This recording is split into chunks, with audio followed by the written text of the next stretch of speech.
Hi everyone, my turn today to do a bat paper for the Bat Advent Calendar. Thanks, Luis, for organizing this. Lovely idea. So I'm going to talk about a paper that is not new. It's quite old. It's from 2001, but it was very influential and seminal for me, and maybe for some of you too. And if not, or if you don't know it, maybe you should read it.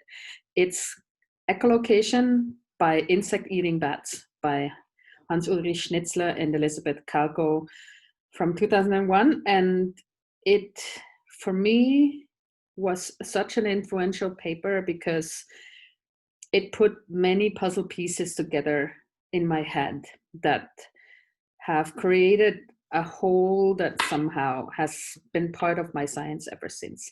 So I'm not going to tell you what's in the paper in detail or summarize it because I think you can go and read it, but just tell you how it was meaningful for me. So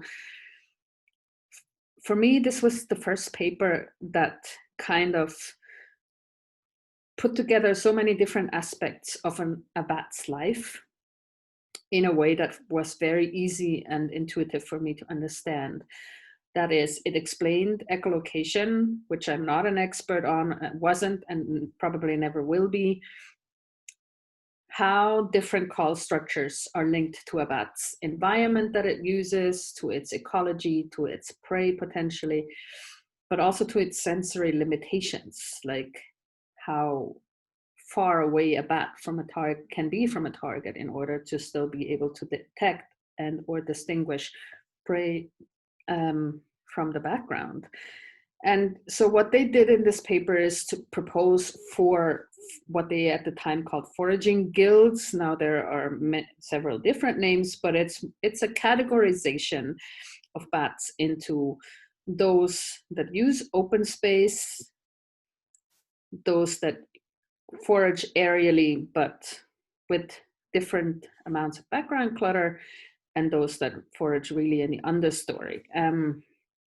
And this was then linked by them to a very classical figure that probably all of you have seen at some point, and that I used and use all the time, which is, yeah, the aerial insectivores, because there are only insects up there which forage in the open space.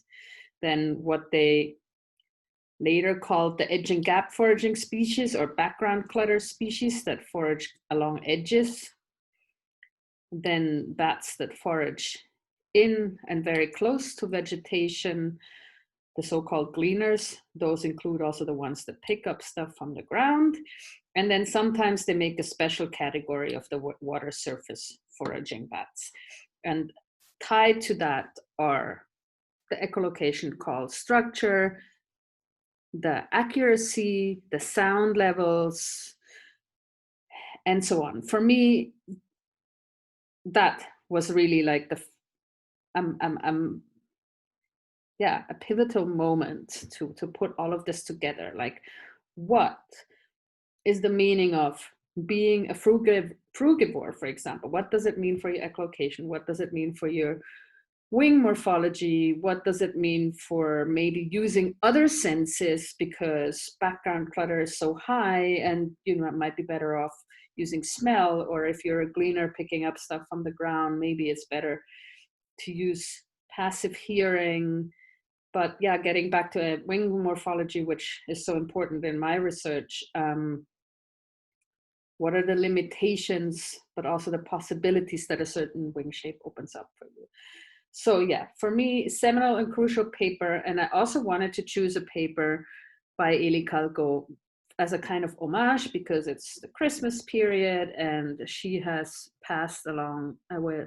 She passed away way too early and way too long ago. And she was really way breaking in terms of thinking about bat sensory more ecology and what it all entailed and how it was all connected. So yeah, sorry Eli, miss you. Everybody have a good Christmas period and read that paper. It's a good one, especially to get like a first sense of echolocation and all the contexts.